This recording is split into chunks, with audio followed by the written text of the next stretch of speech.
চলতি আইপিএলে চেন্নাই সুপার কিংসের হয়ে খেলছেন বাংলাদেশ দলের পেসার মুস্তাফিজুর রহমান। সেখানে দারুণ পারফরম্যান্স করেছেন তিনি। এখন পর্যন্ত 5 ম্যাচে 10 উইকেট নিয়ে উইকেট শিকারীর তালিকার যৌথভাবে দ্বিতীয় স্থানে আছেন এই টাইগার পেসার।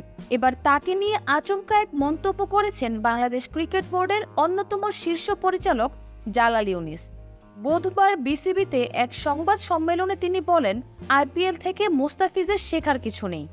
ওর ফিটনেস ঠিক রাখতে ঝুঁকি নেওয়া হবে না। আগামী 2 মে ঢাকায় মুস্তাফিজ ফিরবেন বলে জানান তিনি। গুঞ্জন ছিল চেন্নাইয়ের হয়ে পুরো আসর না খেলেই দেশে ফিরতে হবে কাটার মাস্টারকে। তবে একদিন বাড়ানো হয়েছে তার ছাড়পত্রের মেয়াদ। 1 মে চেন্নাইয়ের হয়ে নিজের শেষ ম্যাচ খেলেই দেশে ফিরবেন তিনি। 3 মে থেকে জিম্বাবুয়ের বিপক্ষে বাংলাদেশের টি-20 সিরিজ শুরু। এ বিষয়ে ক্রিকেট অপারেশনস কমিটির চেয়ারম্যান জালাল ইউনুস বলেন, মুস্তাফিজ যেহেতু টি-20 খেলছে তাই তার আলাদা করে ক্যাম্পে প্রস্তুতির কিছু নেই।